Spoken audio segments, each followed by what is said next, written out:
Buenas tardes, Escuela Bíblica Dominical, ¿a qué estamos el día de hoy? 19 de julio. Gracias a la hermana Gaby que nos hizo el favor de cubrirnos la semana pasada. Hermanos, en los últimos ya meses, yo creo que desde el año pasado, estamos viendo temas, algo de análisis escatológico. Hemos hablado de las 70 semanas de Daniel, hemos hablado de los sistemas milenaristas, ¿se acuerdan? Milenarista, promilenarista, etcétera. Ya estuvimos hablando también del tema del año 70 después de Cristo, etcétera.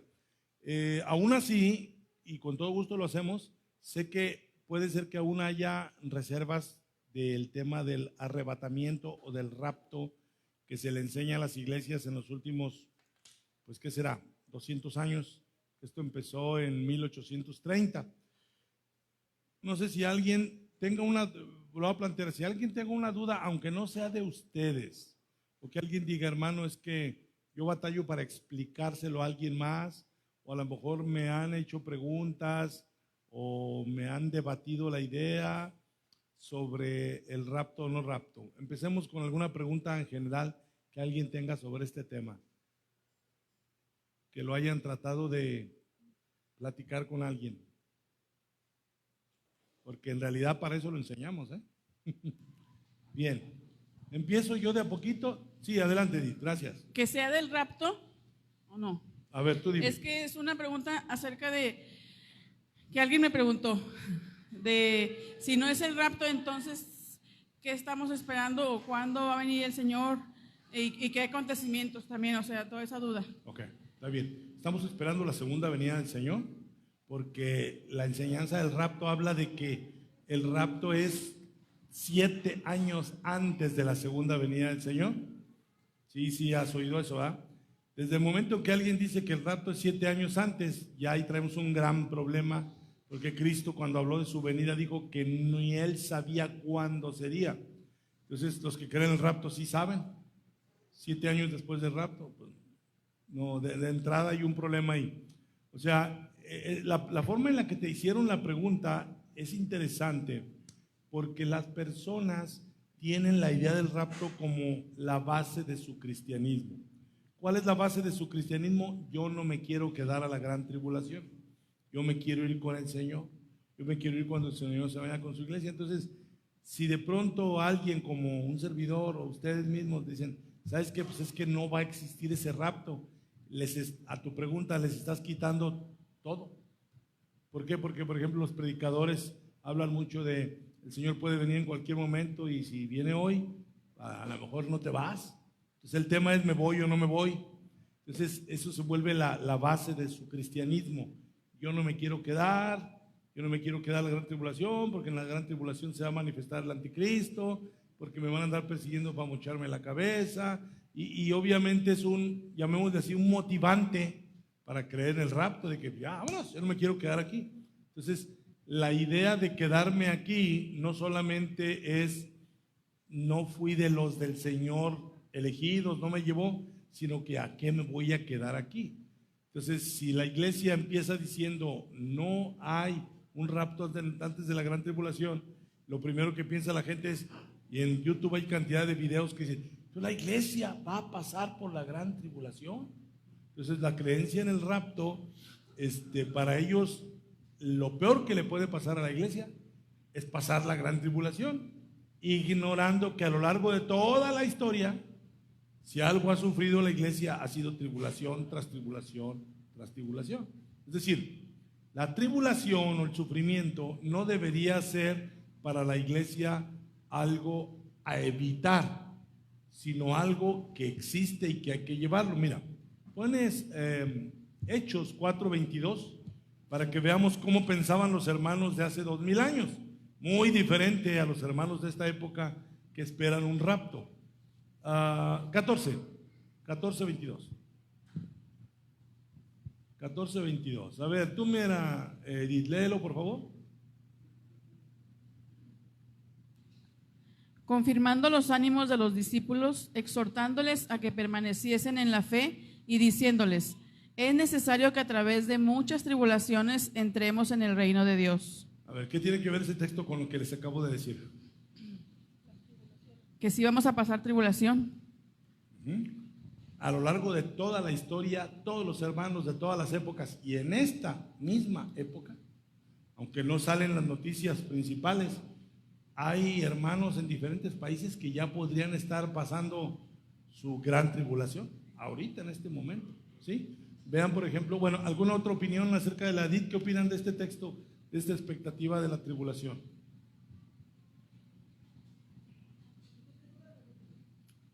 A ver, ahorita, antes de que me la haga, ¿alguien tiene alguna opinión sobre este texto? Yo. Adelante. Pues es que estaba muy, muy como, no sé cómo se diga, pero muy entre nosotros esa idea que tenía el dispensacionalismo acerca de la tribulación, de la gran tribulación, y ahorita que estamos aprendiendo, esa persona me preguntaba también, pues como que de por sí, no sé si vaya de acuerdo con esto, pero mucha gente dice, ay, ¿a poco nada más por fe la salvación? Y ahora también quiere pasar por la tribulación, quiere, o sea, pasar todos esos acontecimientos, ¿sabe cómo? Ahorita hablamos de eso. A ver, hermana, su pregunta, y ahorita es un buen punto también. Adelante, hermano. Hermano, Mateo 24, ya lo hemos visto muchas veces. ¿Está relacionado con la pura destrucción del templo o ahí cambia? Fue la pregunta que le hice una vez. Sí. Entonces, ahí en el 31 dice, bueno, ya nos quedó claro que Mateo 24, 29 es inmediatamente después de la tribulación, aquellos son los que se dan, son expresiones idiomáticas, ¿verdad? Pero a partir del 31, allá cambia, y verá a sus ángeles con gran trompeta y encontrará a sus escogidos. Ahorita me acuerdo porque usted dice el 36, pero el día de la hora nadie sabe. Ahí ya está hablando de la segunda venida, Sí, hermano. sí.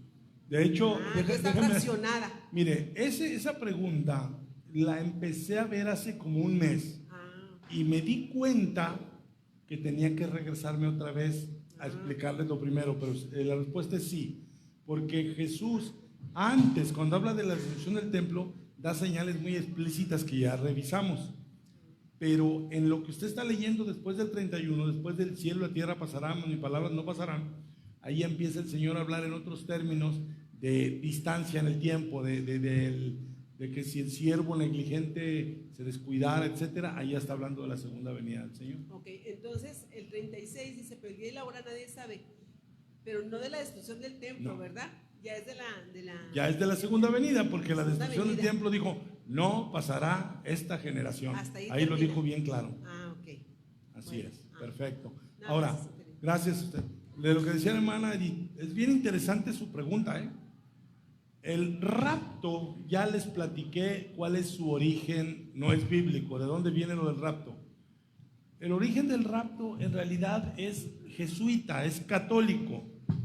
Entonces, la mera idea, préstame atención, Edith, tuviste la pregunta acá. Ok, o sea, la mera idea del rapto huele a catolicismo. Le voy a decir por qué, presten atención. Porque está peleado justo con lo que decías, con la justificación por la fe. El rapto está más asociado con obras. Hay cantos inclusive que hablan de que yo tengo que hacer cosas para que el Señor me lleve, porque si no las hago, el Señor no me va a llevar. Entonces, el rapto está más asociado, más que con la fe en Cristo Jesús, con lo que yo ande haciendo o deje de hacer. Le voy a poner un ejemplo que suena broma, pero fue cierto. Una líder de mujeres hace muchos años exhortaba a las hermanas y les decía, hermanas, de todas las que debimos haber ido, nada más vinimos estas.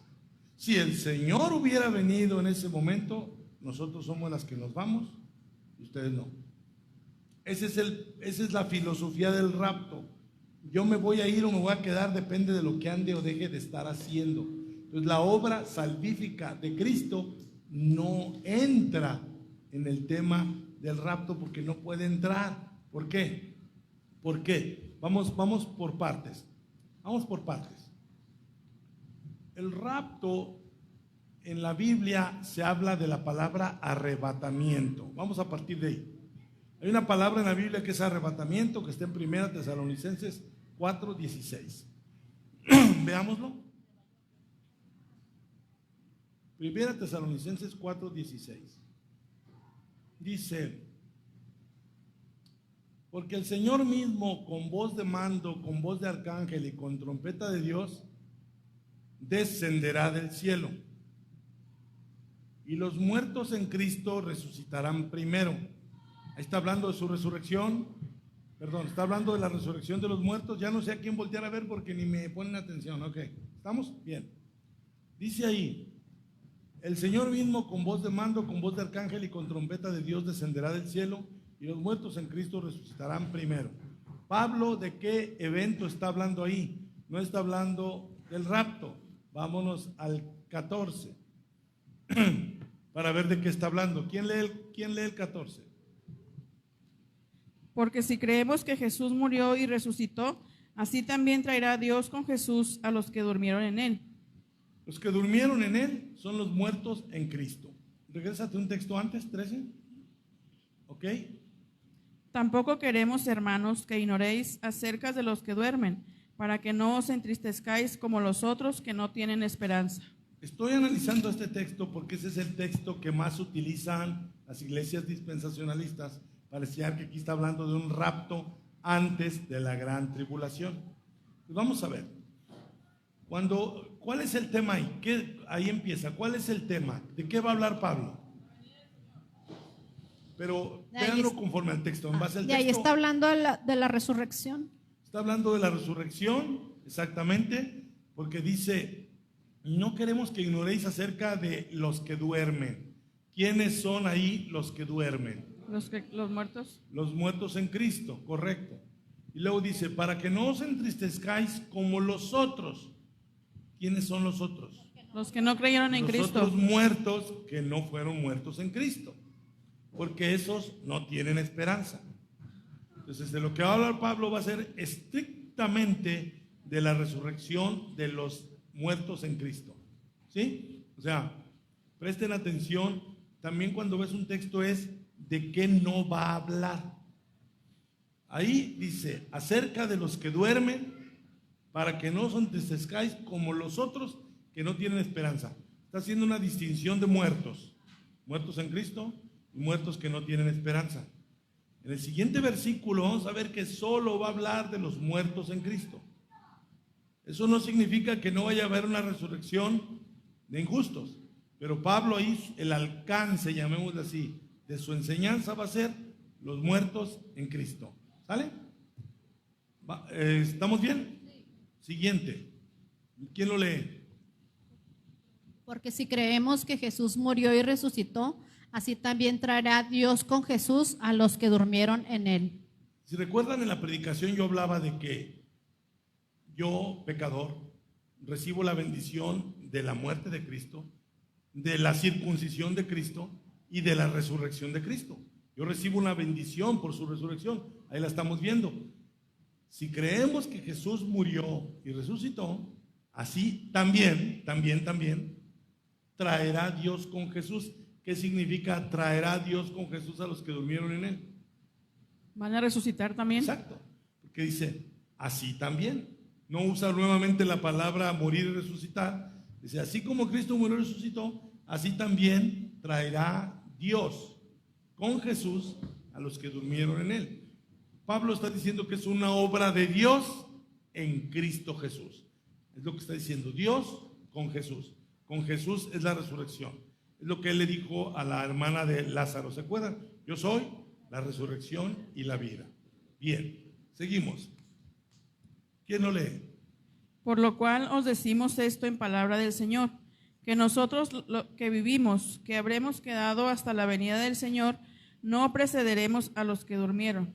Ok, ahí viene la venida del Señor. ¿Sí lo vieron? La venida del Señor. Evidentemente, el que cree en el rapto, indistintamente le puede llamar rapto a cualquier pasaje donde diga venida del Señor. Ahí usualmente dicen, no, pues está hablando del rapto. Pero no está hablando del rapto. Está hablando de su venida visible, literal, de regreso a este mundo. Porque la teología del rapto no maneja eso. Dice que Jesús vendrá de una manera invisible por su iglesia a llevársela. Cuando la segunda venida es Cristo volviendo a este lugar. ¿Estamos? Entonces aquí hay un lenguaje que Pablo usa porque los apóstoles, era entenderse, cuando Cristo dijo ni el día ni la hora nadie lo sabe, ellos vivían con la idea de que Cristo podría venir en su generación, en sus días. Por eso Pablo dice, los que vivimos, los que habremos quedado hasta la venida del Señor, Pablo pensaba que la venida del Señor sería en su época, en sus días. Y no tiene nada de extraño, porque eso es lo que todos los cristianos de esa época creían, que el Señor vendría de regreso a la tierra en su tiempo. Entonces, cuando dice, no precederemos a los que durmieron, Pablo se considera que estaría vivo en la venida del Señor. Dice, si yo estaré vivo, yo no precederé o yo no seré antes que los que durmieron. Entonces, Pablo va a hablar que primero va a llevarse a cabo la resurrección de los muertos. Los muertos tienen preeminencia o prioridad en el plan de Dios. Lo primero que va a ocurrir es la resurrección. Por eso dice, no precederemos a los que durmieron. Otra forma de decirlo, los que durmieron van a ser primero que los que estemos vivos. Es lo que está queriendo decir ahí. Seguimos al verso 16. ¿Quién lo lee?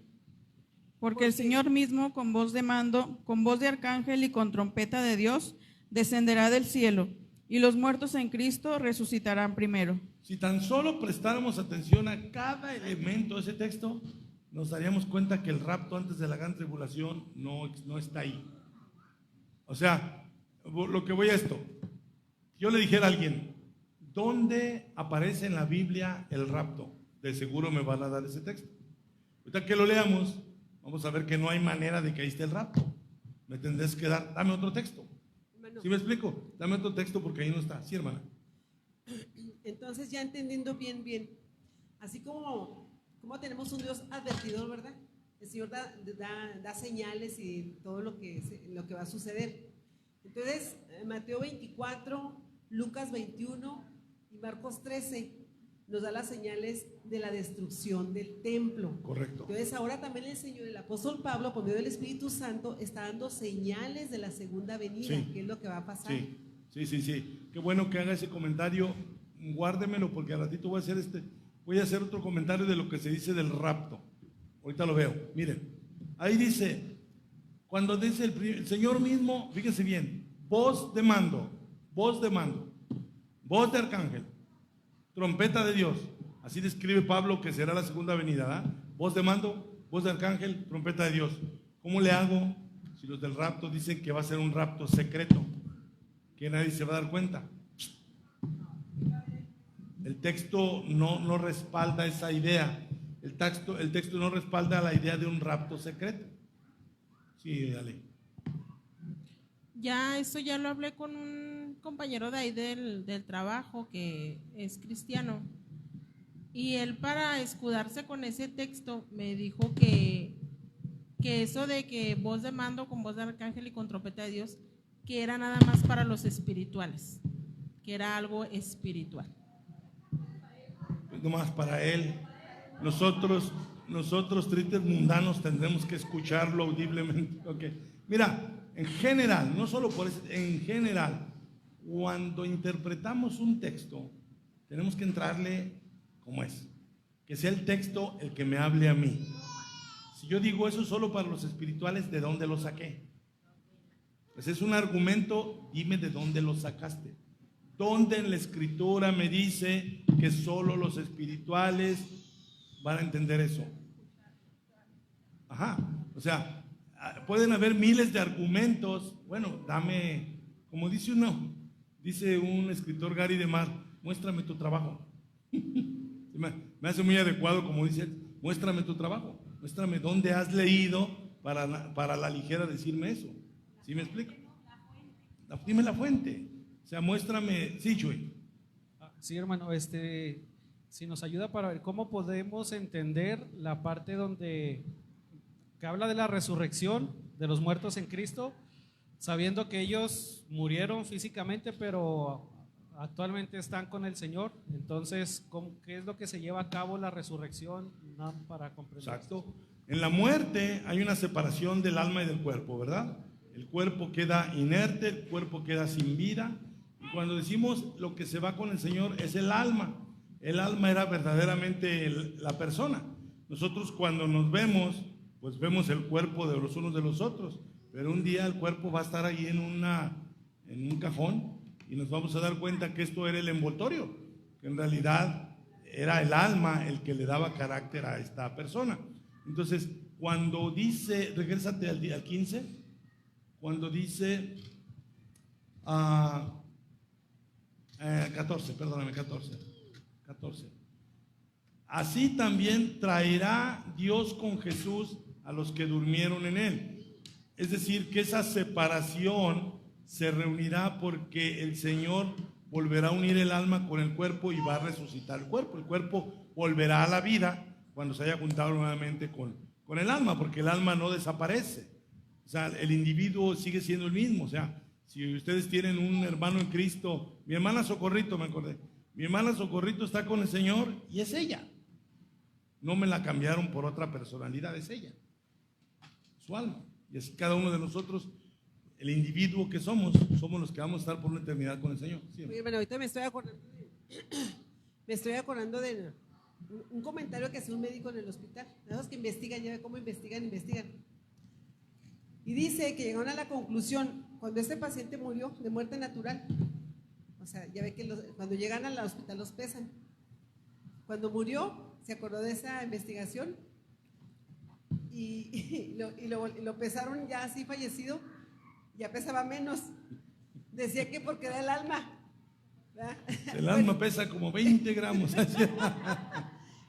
Puede que tenga lógica. No, sí, es obvio que los hombres queremos saber lo más que se pueda de la muerte, me queda claro, y podemos hacer esos experimentos.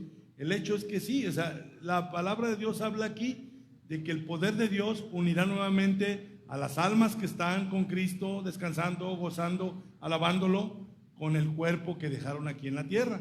Y que no les quede duda que el Señor no va a batallar si el cuerpo lo cremaron, si lo descuartizaron, si X, Y, Z, no hay ningún problema para que el Señor restaure. Y no solamente es volver a unir un cuerpo, sino, como lo hemos estudiado, un cuerpo glorificado semejante al cuerpo de la gloria suya. Eso está en Filipenses 3:21, ¿lo pones por favor? El cual transformará, ahorita vamos a ver cuando Pablo dijo, los muertos en Cristo resucitarán primero, luego nosotros seremos transformados. Hoy todavía no lo veo en Tesalonicenses, pero lo voy a ver ahorita. Y habla de esto, el cual transformará el cuerpo de la humillación nuestra. Le llama a nuestro cuerpo mortal el cuerpo de la humillación. No se les olvide que en Filipenses Pablo dice que Cristo se despojó a sí mismo tomando forma de hombre. Entonces, un hombre mortal es una consideración inferior cuando Cristo se humanó. Entonces dice, para que sea semejante al cuerpo de la gloria suya. O sea, en la resurrección no vamos a resucitar con el cuerpo con el que morimos. Ahorita lo vemos en Corintios. Se siembra un cuerpo mortal, se restaura un cuerpo inmortal. ¿Sí? Y luego dice, ¿cómo lo va a hacer? Por el poder con el cual puede también sujetar a sí mismo todas las cosas. Sujetar a sí mismo, volvamos a 1 Tesalonicenses 4:14. Así también traerá Dios con Jesús a los que durmieron en él. Miren, cuando Jesús discutía con los judíos, él estaba diciendo sobre su muerte, y él dijo, y si yo aún fuese levantado, ¿alguien ha leído eso? Creo que está en San Juan 12. San Juan 12. Si aún fuese levantado a todos, atraeré a mí mismo. 12:32. Y yo, si fuere levantado de la tierra, ¿de qué está hablando ahí? De su muerte en la cruz. Si yo fuere levantado a la tierra, a todos atraeré a mí mismo. A todos los suyos, obviamente. A todos los creyentes en Cristo los atraeré. Entonces, el sentir de que ustedes y yo somos salvos, ya hemos sido atraídos a Cristo. Estamos en Cristo, Cristo está en nosotros. Cuando muramos, nuestras almas estarán con Cristo. Cuando resucitemos, Cristo nos traerá de regreso. O sea, ya disfrutamos, ya gozamos de una unión espiritual con Cristo. Entonces, si regresamos, a todos atraeré a mí mismo. Regrésate a Tesalonicenses 4, ahí está. Traerá Dios con Jesús a los que durmieron en él. Cristo va a traer las almas que están con él y las va a reunir con el cuerpo. ¿De acuerdo? Ok, volvamos al 16. Entonces el 16 decía al final, y los muertos en Cristo resucitarán primero. ¿Quiénes son los muertos en Cristo? Verso 15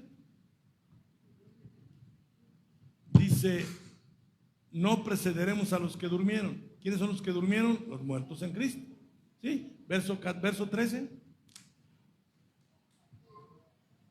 No ignoréis acerca de los que duermen. O sea, no debe haber confusión por ese lenguaje. Los que duermen son los muertos en Cristo, ¿sí? Por eso usa indistintamente.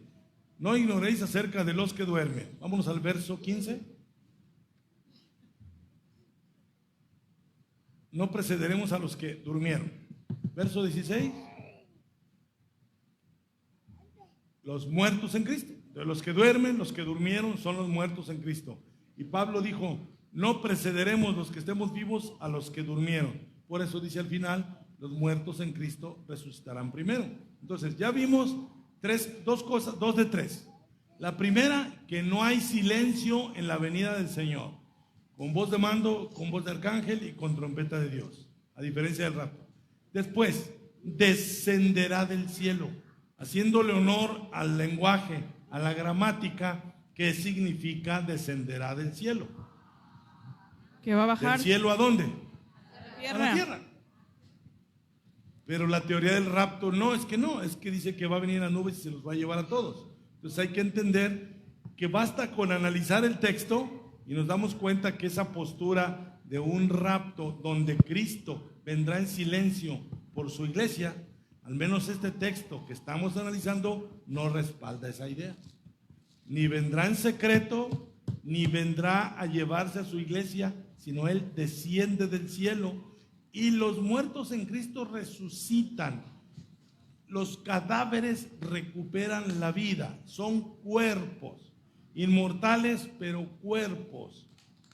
Y la teoría del rapto dice que resucitados en cuerpos se los va a llevar al cielo. No tiene ningún sentido resucitar un cuerpo y llevártelo al cielo.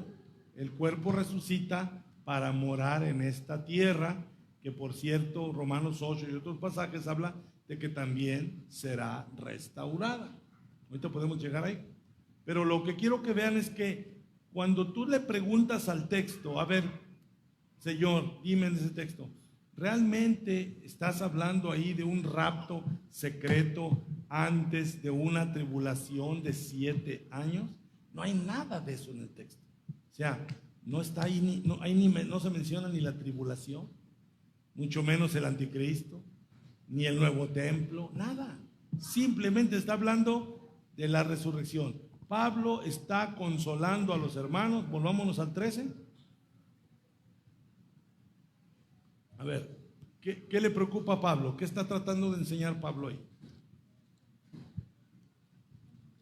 Que no se... ¿Qué le preocupa que no a Pablo? estén... Sí. Que sus hermanos no estén tristes, no decaigan, sino que ellos sigan confiando y tengan fe que cuando venga el Señor, Él va a venir por nosotros. Perfectamente bien contestado, y ese es el alcance, hasta ahí llega. O sea, todo lo que va a enseñar Pablo no va a hablar que viene una gran tribulación y que el rapto y que el anticristo, no va a hablar de nada de eso. Pablo va a consolar a los hermanos por sus muertos. Sus muertos van a volver a la vida, y van a volver a la vida justo antes de los que estén vivos en ese momento. Iba a preguntar algo. Sí, hermano, estamos viendo acerca de la caída del templo, pero también no solamente les está diciendo todos los acontecimientos que van a pasar en ese tiempo, también los está, como en ese texto, exhortando a que esperen la venida del Señor. Así es. O sea, se puede decir 2 eventos diferentes, Sí. pero que pueden pasar a generaciones también diferentes. Totalmente, porque el primer evento del que hemos hablado mucho es su venida en juicio contra el sistema judío que lo rechazó. Punto. Eso nos debe quedar bien claro. El Señor Jesucristo anunció, no pasará esa generación antes de que hubiera un desastre, una debacle, una destrucción del pueblo judío. Ese era el contexto nada más. Pero el Señor viene, y nosotros los cristianos en nuestras doctrinas más importantes debe ser eso, estar esperando su segunda venida. Sí, hermano. Ahora, cuando el apóstol Pablo predica estos textos, todavía no sucedía la destrucción del No, templo. todavía Dice, no. ya estaban dos, ¿verdad? Así es. Estaba la destrucción del templo y ya estaba esta advertencia. Es correcto, es correcto. Por eso no nos sintamos mal si nos confundimos de pronto, porque aún los hermanos del primer siglo, como lo vimos aquí, creían que la segunda venida del Señor ya sería en su generación. Pablo era uno de ellos, porque dijo, nosotros los que vivimos, que habremos quedado, vámonos al versículo 16. Dice, los muertos en Cristo resucitarán primero. ¿Primero que quién? Primero que la transformación de los que estén vivos. Versículo 17. Luego nosotros los que vivimos. Pablo se incluía en los que estarían vivos durante la resurrección. Pablo estaba consciente, dice, primero resucitan los muertos y luego seguimos nosotros los vivos. Los que habremos quedado seremos arrebatados. El tema del rapto, el término rapto como tal no aparece en la Biblia. El que aparece es arrebatamiento. Entonces, el arrebatamiento, Pablo habla de un arrebatamiento, pero no tiene nada que ver con el rapto que enseñan los dispensacionalistas, abusados.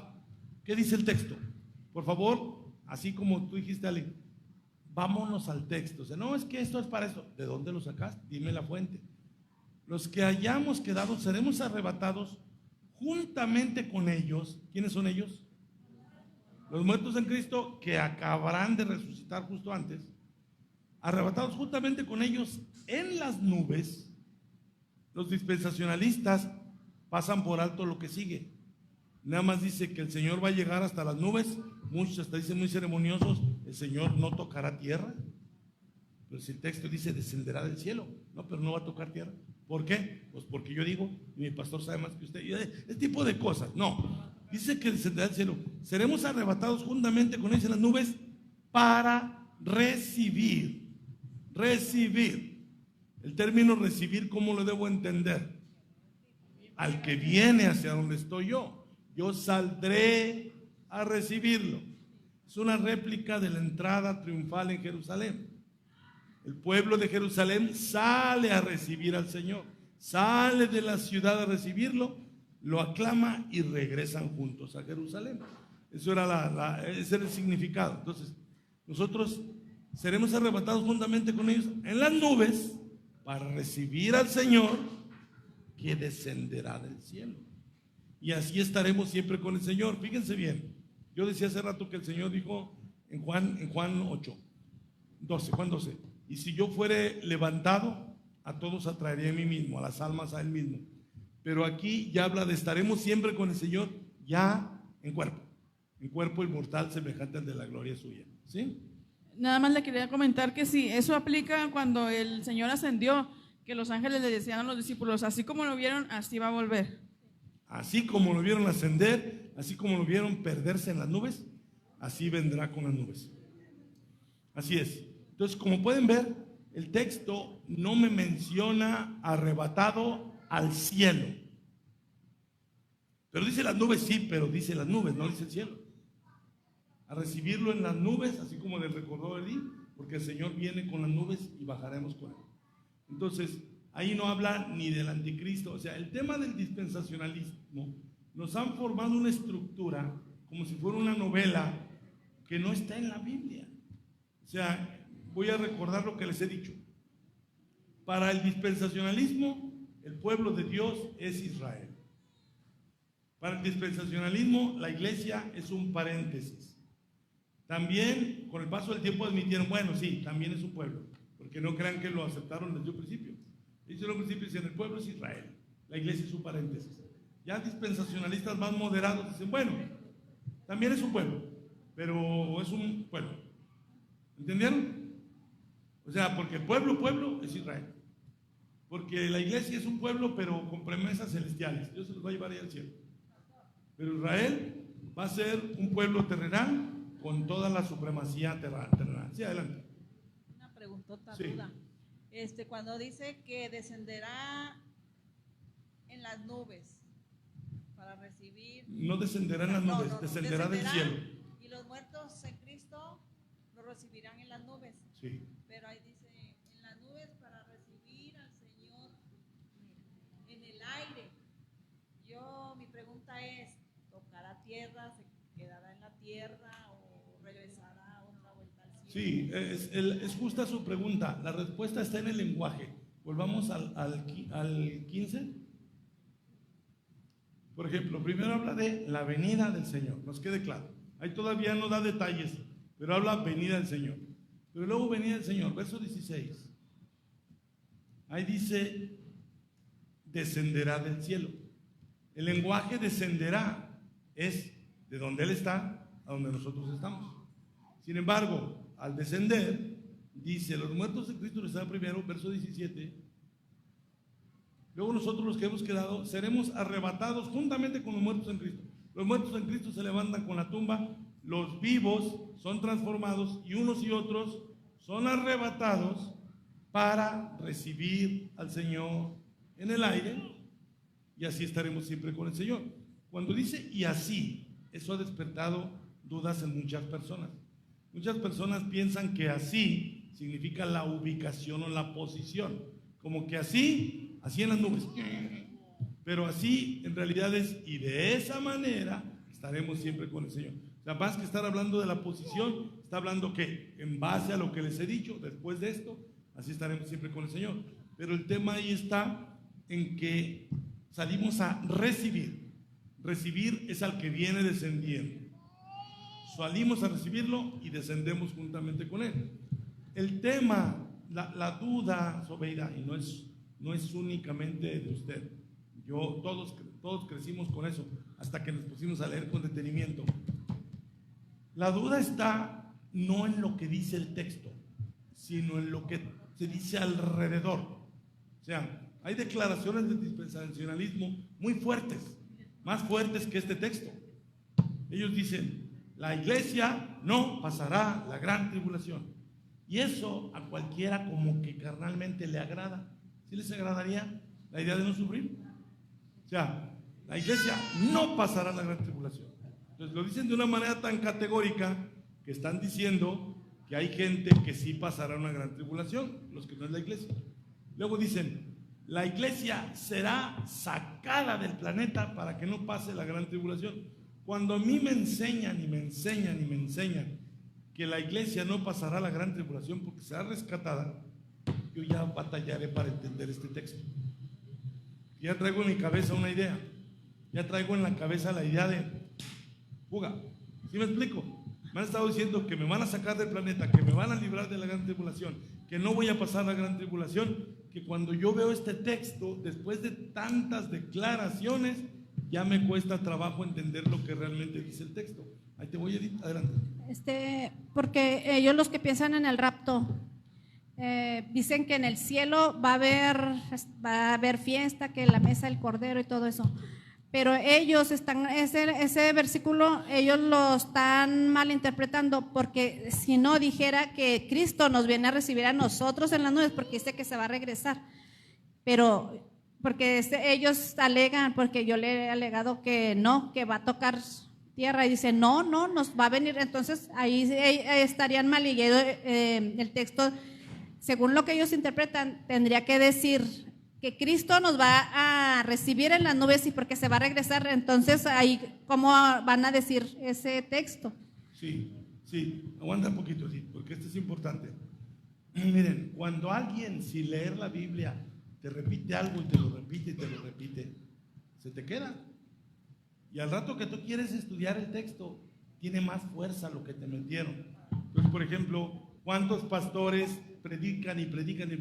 Cristo vendrá por su iglesia, Cristo vendrá por su iglesia, Cristo vendrá por su iglesia. Encuéntrenme un solo texto en la Biblia que diga eso. Búsquenlo, o sea, no lo tomen porque yo digo, encuentren un texto que diga Cristo vendrá por su iglesia y se van a llevar una sorpresa. Y es lo que más predican los pastores dispensacionalistas. Pues si a ti te han metido en la cabeza Cristo vendrá por su iglesia, vienen estas dos preguntas. No, entonces Él no va a bajar al cielo, a la tierra, perdón. Entonces no va a tocar tierra, porque Él vendrá por su iglesia. ¿Pero dónde dice eso?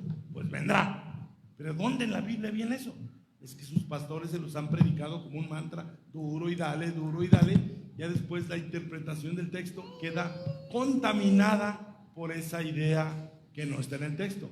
¿Sí? Adelante, Di. Oiga, acerca de esto que, bueno, ya lo había dicho ahorita, que ellos, los judíos, no nos ven como, casi bueno, como unos perrillos, pues. Seguimos siendo gentiles.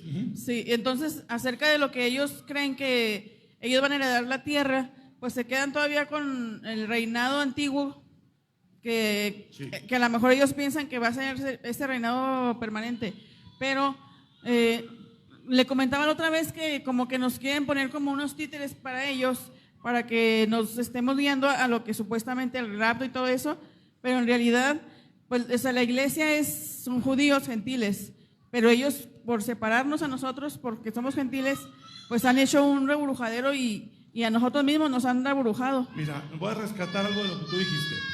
Así como los judíos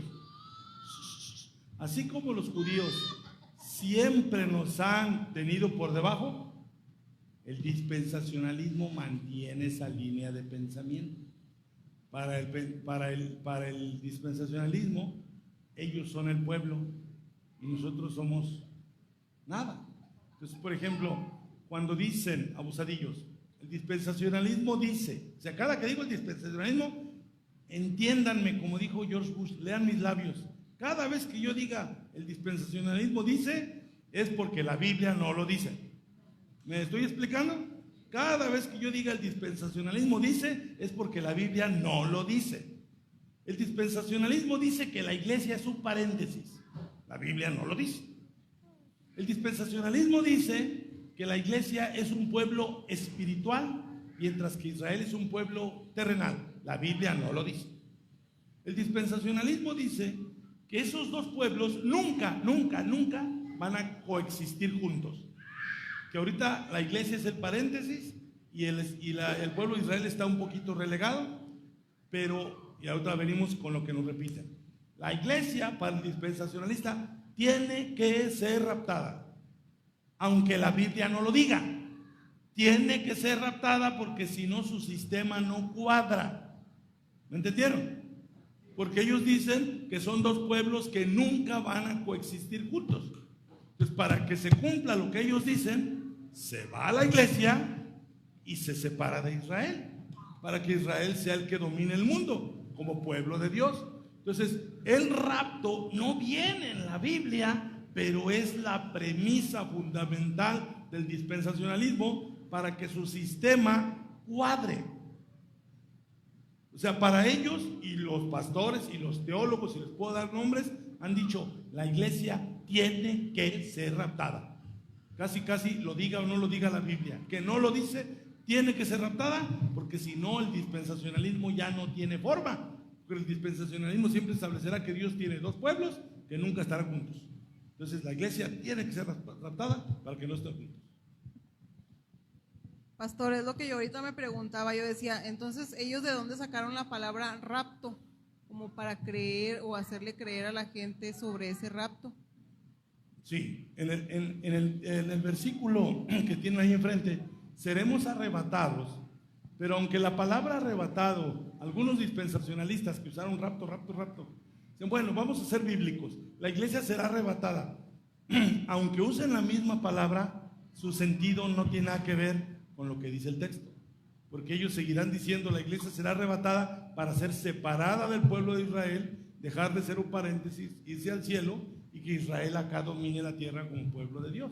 Entonces, en realidad Pablo aquí ni siquiera está mencionando a los israelitas, ni a un rapto, ni a una gran tribulación, ni el anticristo. En otras palabras, recuerden esto, les voy a volver a repetir la novela del dispensacionalismo. El dispensacionalismo es pro-Israel. Por eso del dispensacionalismo surge el sionismo cristiano. ¿Qué es el sionismo cristiano? Los cristianos que creen que el pueblo de Dios es Israel y que solito se sobaja. ¿Me explico? Entonces, el dispensacionalismo es pro-Israel. Para el dispensacionalismo, el protagonista del plan de Dios es Israel. La iglesia entró como un plan B. Fíjense bien, todo lo que les he enseñado del año 70. El año 70 fue el juicio definitivo contra la nación de Israel por haber rechazado al Mesías. Los dispensacionalistas, por supuesto, no lo ven así. Los dispensacionalistas ven como que Israel, pues no aceptó a Cristo, pero es el pueblo de Dios. O sea, ellos lo ven como una fecha histórica. Rechazó a Cristo, pero Cristo va a retomar relación con ellos después de que la iglesia se haya ido. ¿Me estoy explicando? Entonces, para el dispensacionalista, todo lo que les he enseñado está urticaria, es una blasfemia. Cuando les digo yo que ya no se va a reconstruir un templo, y si algún ricachón levanta un templo, pues no va a servir para nada. Ahora, déjenme les digo otra cosa que dicen ellos. Ellos dicen, ya les dije, que la iglesia es un paréntesis. Que la iglesia, ok, le conceden también el ser pueblo de Dios, pero es un pueblo de tipo celestial, con promesas celestiales. Cuando ustedes oyen promesas celestiales, no faltaría quien dijera, oye, pues está bien, ¿no? Pero la mentalidad de ellos, que se vayan, que allá echen maroma si quieren, pero acá nosotros vamos a dominar la tierra, que es lo que el sionismo de Benjamín Netanyahu ha querido hacer todo este tiempo. O sea, es un tema político. Si los judíos se quieren apropiar de allá, y si si Trump les da el dinero, órale pues, pero eso no los hace el pueblo de Dios. O sea, ¿cómo puede ser el pueblo de Dios un pueblo que practica el genocidio? ¿Cómo puede ser el pueblo de Dios un pueblo que deja a los niños morir de hambre? Ah, no, pero es el pueblo de Dios. Entonces estamos ante una mentira así tremenda. Entonces ellos dicen que cuando, una mala interpretación de las 70 semanas de Daniel, que cuando la iglesia sea raptada, se reanuda la semana número 70 de Daniel, que ya vimos que eso es mentira, que la semana 70 de Daniel comenzó con el bautismo de nuestro Señor Jesucristo, pasando por su muerte y resurrección, hasta posiblemente la muerte de Esteban. Ya pasó. Pero ellos dicen, no, cuando la iglesia sea raptada, comienza esa semana de 7 años. Y que al empezar la semana se manifiesta el anticristo, pero no de una manera anticristiana, sino que el anticristo hace un pacto con la nación de Israel. Yo tengo un problema ahí. Bueno, el problema lo traen los que enseñaron eso. Es irónico al decir yo que tengo un problema. El problema lo traen ellos. Si se manifiesta el anticristo y el anticristo hace un pacto con Israel, y a la mitad de la semana, según ellos, el anticristo se quita la máscara y comienza la persecución, yo no le llamaría entonces anticristo. No veo por qué se tenga que llamar anticristo. Será el anti-Israel, el anti-judío. ¿Sí me explico? O sea, si todo es con Israel, si hace un pacto con Israel, si rompe el pacto con Israel, si persigue a Israel. ¿Saben qué creen los dispensacionalistas? A la profecía de Zacarías, donde dice que 2/3 partes de Israel morirá. Ellos creen, y eso no lo dicen abiertamente, pero está en sus libros, ya los leí, que el anticristo en la persecución ejecutará 2/3 partes de la nación de Israel. Otro holocausto, otro genocidio. Entonces yo digo, a ver. ¿Qué jueguito es este del sionismo cristiano? De que Israel es el pueblo de Dios, y échale porras a Israel, hay que dar soporte a Israel para que conquisten su tierra, para que se les manifieste el anticristo y para que el anticristo masacre 2/3 partes de la nación. Pues con esos amigos, ¿para qué quiero enemigos, no? Ya me imagino a alguien, hermano Alejandro, estamos orando por usted. Ah, gracias, estamos orando por usted, para que usted vaya y ya donde ella lo maten en pedacitos. Pues no me ayudes, compadre. Sí me explico. O sea, es una burrada por donde lo quieran ustedes ver. Ahora bien, esa novela, Sujel Michelén le llama ese andamiaje, así está establecido por ellos.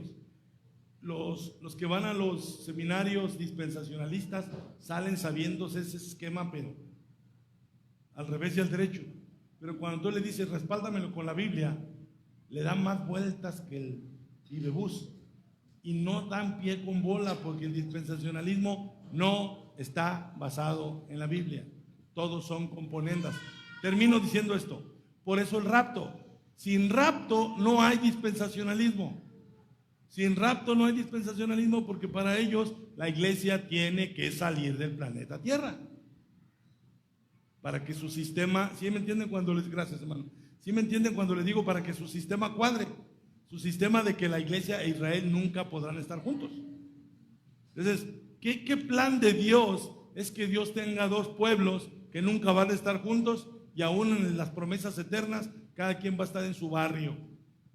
Los dispensacionalistas dicen que la iglesia va a estar en la Nueva Jerusalén e Israel va a estar acá. Y algunos dicen, bueno, para que no se... Ocasionalmente van a estar viniendo a visitar a ver cómo Israel parte el queso acá abajo. ¿De dónde sale eso? ¿Ok? Entonces, no sé si me expliqué cuando digo, sin rapto no hay dispensacionalismo, lo necesitan. En sus propias palabras, la iglesia tiene que ser raptada. Ellos usan mucho el tiene que. ¿Ok? Bien, entonces, vámonos a 1 Corintios 15, 51, que es otro texto que presumiblemente también lo usan como rapto. Vean, se parece mucho, es el mismo escritor, es Pablo, otra iglesia, Corinto. Él dice, he aquí os digo un misterio, no todos dormiremos, pero todos seremos transformados. ¿Se digan que es lo mismo que presentó en el versículo 17? Los muertos en Cristo resucitarán primero, luego nosotros, los que estemos vivos, seremos arrebatados juntamente con ellos en las nubes para recibir al Señor. Entonces dice el versículo 52, en un momento, en un abrir y cerrar de ojos, a la final trompeta, porque se tocará trompeta. ¿Se fijan que Pablo dijo lo mismo en 1 Tesalonicenses? Más que ahí dijo con voz de mando, con voz de arcángel, con trompeta de Dios. Y aquí también dice el tema de la trompeta, porque se tocará la trompeta y los muertos serán resucitados, y ahí agrega incorruptibles. O sea, en Tesalonicenses mencionó resurrección, y aquí es más explícito, porque aquí con los corintios el problema era otro. Pablo les enseña a las dos iglesias por dos distintas razones. Diana contestó correcto. ¿Por qué les enseñó a los tesalonicenses de la resurrección? Que no perdieran la fe porque estaban tristes, desconsolados. La explicación a los corintios es porque los corintios eran unos incrédulos que decían, ¿y yo para qué quiero resucitar en este cuerpo con diabetes? Digo, sería mi caso, ¿eh? ¿Yo para qué quiero resucitar? De cada quien sabe cada vez achaques, ¿verdad? Imagínate el que le falte un miembro, un dedo. Pues los corintios decían, no, pues yo para qué quiero esa resurrección. Por eso Pablo, misma doctrina, pero les dice, los muertos serán resucitados incorruptibles, inmortales, perfectos, y nosotros seremos transformados. Ahora, aquí hay una cosa bien interesante para el tema de la gran tribulación. Pongan mucha atención antes de hacer la observación. Sí me expliqué cuando digo que es un esquema dispensacionalista, que sin el rapto no habría dispensacionalismo, que ellos quieren que siempre la iglesia de Israel sean dos entes separados, hasta uno en el cielo y otro en la tierra. Aquí hay un detalle bien importante, ya que Pablo dice, nosotros seremos transformados. ¿Se acuerdan? Lo cité en la mañana así muy rápido. Cuando Pedro predicó el día del Pentecostés, Pedro dijo sobre el Señor, sobre la resurrección de Cristo. Pedro dijo, sueltos los dolores. ¿Alguien se acuerda? Sueltos los dolores de la muerte. Entonces, Pedro dijo que el Señor estuvo muerto 3 días, pero esos dolores de la muerte quedaron atrás cuando el Señor resucitó, porque la muerte no lo pudo retener. Ya lo he explicado, porque la muerte es para los pecadores. Y Cristo no era un pecador. Entonces aquí dice, y nosotros seremos transformados. Seguimos. ¿Quién lee eso?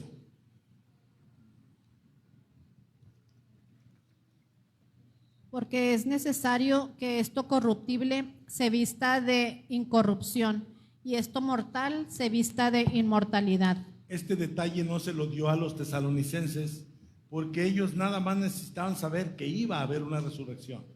Pero los corintios creían que Cristo resucitó, pero no creían que las personas resucitaran. Ellos traen otro problema. Entonces Pablo aquí les dice, es necesario que esto que se echa a perder, que se descompone, se vista de incorrupción y que esto mortal se vista de inmortalidad. Entonces Pablo le está diciendo que nuestra condición, una vez resucitados, será superior a nuestra condición antes de morir. ¿Sí? ¿Sí entienden todos eso? O sea, que nuestra resurrección nos dará un cuerpo con facultades semejantes a las facultades de la gloria del cuerpo de Cristo. Sí, Ale. Hermano, pensando en estos versículos que estamos leyendo, entonces ¿no será que por eso Dios, el Señor nos va a dar la capacidad de poderle recibir en las nubes? Ya que ahorita como estamos, pues obviamente que ¿cómo le vamos a recibir en las nubes? Exactamente, yo cómo me trepo una nube, exacto. O sea, no estoy en condiciones de hacerlo hasta que Él me transforme. Es una excelente observación. Hasta que Él me transforme, como decía yo hace un rato, tendremos esas facultades semejantes a las del cuerpo glorioso de nuestro Señor Jesucristo. ¿Es cierto?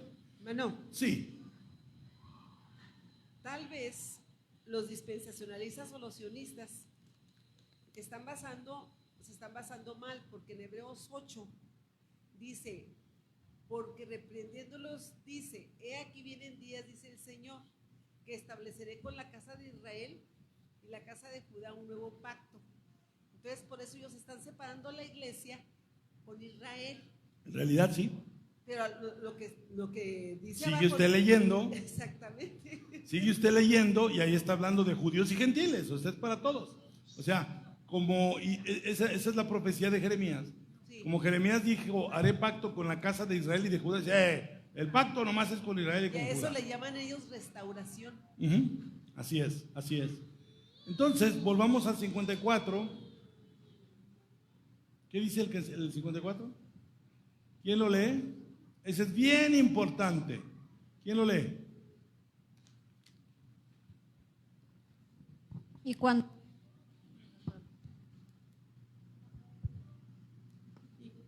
Y cuando esto corruptible se haya vestido de corrupción y esto mortal si haya vestido de inmortalidad, entonces se cumplirá la palabra que está escrita,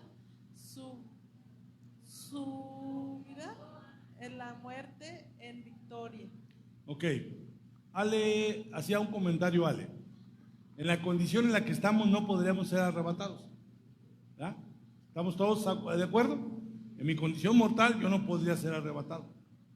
Y ahí dice, cuando esto corruptible se haya vestido de corrupción y esto mortal se haya vestido de mortalidad, me voy con lo de mortalidad. Para que yo sea inmortal, tengo que ser también transformado a esa condición de inmortalidad. Y si yo, se va a oír muy tonto, si yo ahora soy inmortal, pues ya no puedo morir.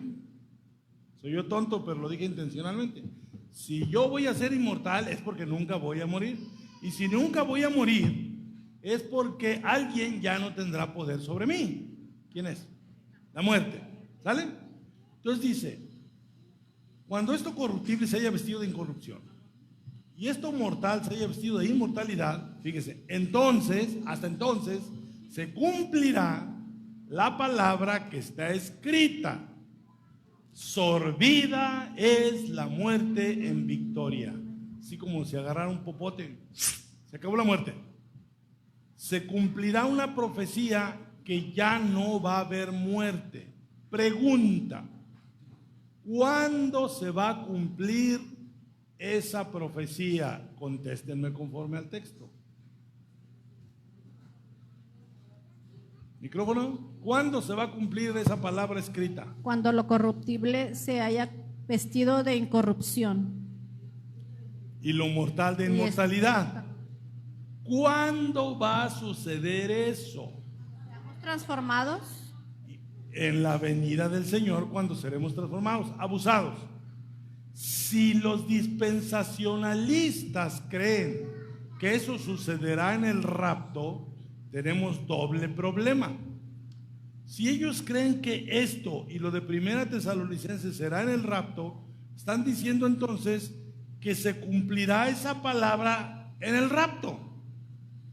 Pero si ellos mismos enseñan que después del rapto vienen 7 años de gran tribulación, ¿y qué es lo que más va a haber en la gran tribulación según ellos? Muerte. Entonces no se cumplió esa palabra porque siguen habiendo muertes. En realidad esa palabra se cumplirá cuando se lleve a cabo la resurrección. Después de la resurrección, la muerte ya no tendrá poder, ya nadie más podrá morir. Por lo tanto, ese texto es imposible que ocurra en un supuesto rapto 7 años antes de la venida del Señor, porque en esos 7 años va a haber muerte. Definitivamente eso se cumple en la segunda venida del Señor. Por eso les digo, no es que el dispensacionalista sea burro. No, ellos tienen su estrategia. Es una estrategia política sionista para exaltar a Israel por encima de la iglesia. Y su sistema, y hay libros de este tamaño en montones, lo han establecido de manera... No, hombre, si yo les dijera cuántas resurrecciones tienen los dispensacionalistas, tienen una resurrección en el rapto, tienen otra en la venida del Señor, tienen otra al iniciar el milenio, otra al terminar el milenio y otra en el juicio final. No, ya. No, ya.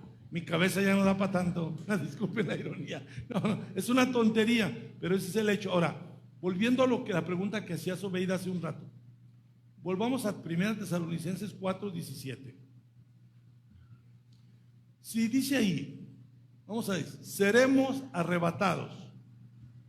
Y si a mí me han dicho, y me lo han dicho en el número de veces, y está escrito, y hay películas, que el arrebatamiento es para que la iglesia se vaya al cielo, va a estar bien complicado que yo vea correctamente ese texto, porque ya lo estoy leyendo con una idea en mente, con un prejuicio. O sea, hace rato hacía una observación, Edith, te voy a poner un ejemplo.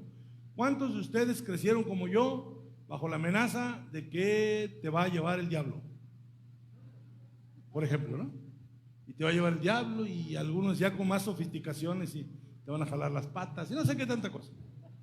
Y después yo te hablo de la salvación por gracia, y yo te hablo de que Satanás ha sido atado con la muerte de Cristo, pero a ti y a mí nos metieron que el chamuco es el que las puede.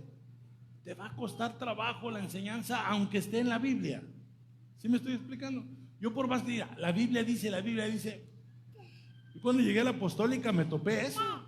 O sea, no me bajaban de falso maestro. Mira, es que la Biblia dice. A mí lo que me dijeron eso es. ¿Sí me explico? Entonces, por ejemplo, ahí dice, seremos arrebatados, y yo ya traigo en la cabeza arrebatados, sacados del planeta para no pasar por la gran tribulación. Si ya lo traigo aquí, ver yo que diga, para recibir al Señor, no voy a lograr llegar ahí y decir, recibir, o sea, Él descenderá del cielo, yo saldré a recibirlo porque Él desciende a la tierra. Voy a batallar para entender eso, porque me han dicho que el Señor no tocará a tierra, que Cristo vendrá por su iglesia. ¿Se acuerdan que Cristo vendrá por su iglesia, y siempre por su iglesia es para sacarla del planeta? Y lo dicen, y ya después el texto bíblico, solo con la ayuda del Espíritu Santo, puedo yo entenderlo. Entonces, el otro reto de este texto es y así estaremos siempre con el Señor. Ahí dice, no, ahí dice así, siempre estaremos en las nubes. Porque ahí dice, juntamente con ellos en las nubes para recibir al Señor en el aire, y así, siempre estaremos en el aire. Porque ahí dice así. No. Vamos a poner otra traducción, Chuy. Sí, hermano. ¿Me vas a decir algo? Sí. Hermano, entonces, Apocalipsis 21:2 dice, y yo, Juan, vi la santa ciudad, la nueva Jerusalén, descender del cielo de Dios, dispuesta como una esposa ataviada para su marido. Ya sabemos que la nueva Jerusalén es la iglesia. Sí. Entonces, lo que están pensando es... Sí. O sea, ellos piensan que la iglesia morará en la nueva Jerusalén, cuando la iglesia es la nueva Jerusalén, según Apocalipsis 21:9. O sea, ellos van a pensar que así como en una película de Elysium, de una nave nodriza que estaba ahí arriba volando, flotando, y que iban y venían a la nave, así piensan que va a estar la iglesia en una nave allá. No, la iglesia es la nueva Jerusalén. Entonces, cuando dice, así estaremos con el Señor, a ver, Chuy, búscame, a ver, está. A ver, vamos a ver, nosotros los que estemos, esta es otra traducción, seremos arrebatados juntamente con ellos en las nubes al encuentro del Señor. Miren, fíjense bien, ahí en lugar de decir a recibir al Señor, dice al encuentro del Señor. También es válido, al encuentro, porque Él viene. Sí, adelante. Otra pregunta, es que el micrófono se me olvida. Dice, los muertos en Cristo resucitarán. Y por aquí yo no sé el texto, pero leí una vez que dice, todo ojo le verá venir. Entonces, los que están muertos y que no creyeron en Cristo, ¿esos no se van a levantar? O los Buena que pregunta. Los que estamos Fíjese- vivos y no creemos en Cristo, ¿qué va a pasar? Buena pregunta, Sobeida. Acuérdese lo que les dije, regrésate al 4:13. Pablo se refiere a los otros como los que no tienen esperanza. ¿Sí? ¿Sí lo ve ahí? ¿Sí? Dice, no ignoréis acerca de los que duermen para que no os entristezcáis como los otros que no tienen esperanza. Y Pablo solo va a estar hablando de los muertos en Cristo, porque esa es la preocupación de los hermanos de Tesalónica. En este pasaje, Pablo no va a hablar de los que no son muertos en Cristo, o los muertos no en Cristo, porque está resolviendo una preocupación de estos los tesalonicenses. En 1 Corintios capítulo 15, Pablo tampoco toca el tema de los muertos que no son en Cristo, porque ahí está resolviendo un problema de incredulidad de la resurrección de los corintios. Pero si queremos ver que va a haber una resurrección de los que no son creyentes, a su pregunta de todo ojo lo verá, lo podemos ver en Juan 5:28. Dice, no os maravilléis de esto, porque vendrá hora cuando todos los que están en los sepulcros oirán su voz. Ahí sí, todos. Ahí el Señor no está resolviendo una pregunta de corintios o de tesalonicenses. Todos los que están en los sepulcros oirán la voz. Todos van a oír la voz del Señor, porque la voz del Señor los va a levantar a todos. Aún los que no son muertos en Cristo, no los va a resucitar alguien más, los va a resucitar el mismo Cristo. Pero vean cómo, ¿qué dice ahí? Y los que hicieron lo bueno saldrán a resurrección de vida, mas los que hicieron lo malo a resurrección de condenación. Entonces también serán resucitados los malos.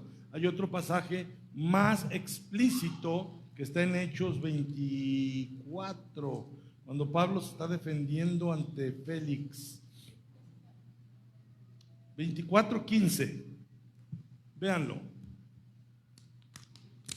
Teniendo esperanza en Dios, la cual ellos también abrigan, de que ha de haber resurrección de los muertos, así de justos como de injustos. Entonces, en realidad va a haber una resurrección general, pero como dijo el Señor en Juan 5, los que no, a resurrección de condenación. O sea, van a ser resucitados, pero también para estar siempre apartados por el Señor. Más explícitamente, Apocalipsis habla de un lago de fuego donde permanecerán. Toma el micrófono para ver.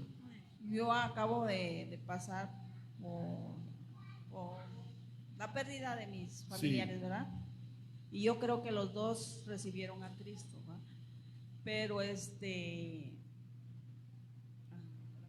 Si ellos recibieron a Cristo, no hay nada de qué preocuparse. Sí. Resucitará resurrección de vida. Sí, o sea, esto es, dejemos a la misericordia del Señor. Si ellos recibieron al Señor, son del Señor y resucitarán resurrección de vida. A ver. Ahorita me la hace si gusta. ¿Ibas a decir algo, Edith? Que acerca de los que mueren, o sea, me voy a regresar mucho, pero de que cuando la persona muere en Cristo, o sea, directamente se va con el Señor, y los que no, pues a juicio. Nada más. Sí. Se van, estamos hablando en los dos casos de las almas.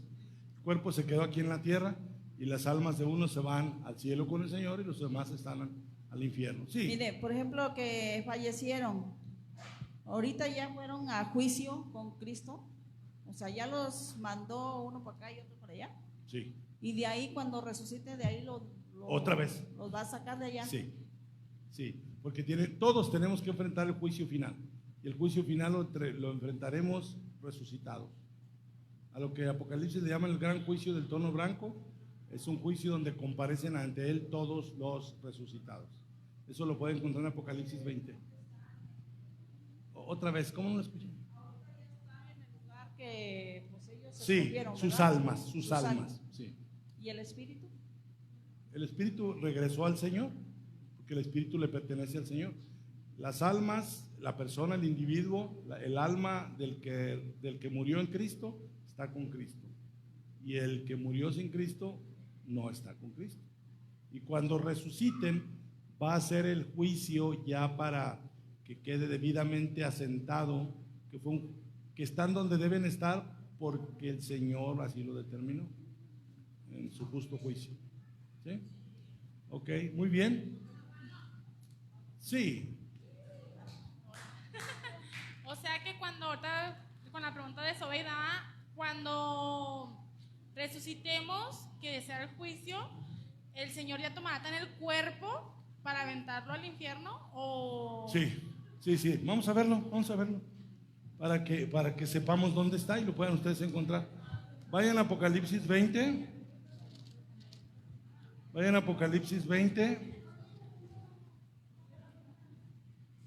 Vamos a buscar lo que dice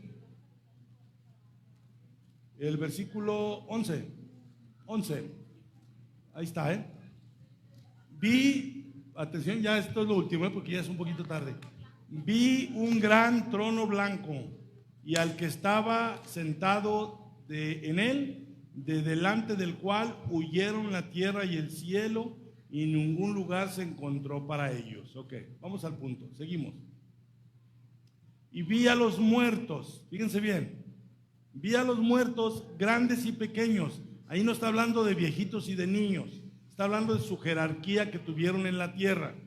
Si fueron plebeyos o si fueron príncipes o si fueron de los de arriba o los de abajo. Grandes y pequeños de pie ante Dios. Entiéndase, resucitados. De pie ante Dios, y los libros fueron abiertos. Ahí es donde se lleva a cabo el juicio. Los libros donde estaban sus obras. Y otro libro fue abierto, el cual es el libro de la vida. Y fueron juzgados. Todavía no acabó. ¿Anterior? ¿11? Ahí está. Caray. El 12. Y fueron juzgados los muertos por las cosas que estaban escritas en los libros según sus obras. El juicio es según sus obras. ¿Ok? ¿Seguimos? Y el mar entregó los muertos que habían en él. Es donde le digo que no hay ningún problema para Dios de donde estén las partículas. Y la muerte y el Hades entregaron los muertos que habían en ellos. Entiéndase ahí cuando la muerte ya pierde su poder. Entregaron, no porque la muerte dijera, ahí están, sino porque no le quedó de otra más que se le ordenó que entregue a los muertos y la muerte ya no tiene potestad sobre ellos. Los muertos, y dice, y fueron juzgados cada uno según sus obras. ¿Seguimos? Y la muerte y el Hades fueron lanzados al lago de fuego. Ahí estamos hablando, ya para qué las quiero, ya la muerte y el Hades no tienen ninguna facultad, son destruidos. Esta es la muerte segunda. ¿Seguimos? Y el que no se halló inscrito en el libro de la vida fue lanzado al lago de fuego. Este término del lago de fuego sería para los condenados ya en su condición resucitada. O sea, la Biblia le llama infierno al Hades donde están las almas, los condenados. Pero ya los condenados en cuerpo serán lanzados al lago de fuego. Y eso es lo que la Biblia enseña del gran juicio final. De hecho, también Cristo toca el tema en Mateo 25. Vamos a verlo rápido. En Mateo,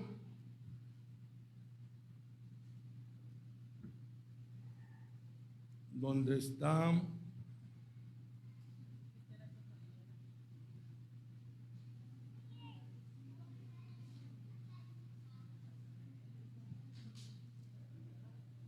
versículo 25-31. Cuando el Hijo del Hombre venga en su gloria y todos los santos ángeles con él, entonces se sentará en su trono de gloria. Es el mismo pasaje de Apocalipsis, la misma profecía de Apocalipsis 20 que acabo de leer, más que sea un gran trono blanco. Se sentará en su trono de gloria. ¿Seguimos? Pero ya se sentará como juez y serán reunidas delante de él todas las naciones, y apartará unos de los otros como aparta el pastor las ovejas de los cabritos. ¿Vimos? Y pondrá las ovejas a su derecha y los cabritos a su izquierda. Entonces el rey dirá a los de su derecha: venid, benditos de mi Padre, a heredad el reino preparado para vosotros desde la fundación del mundo.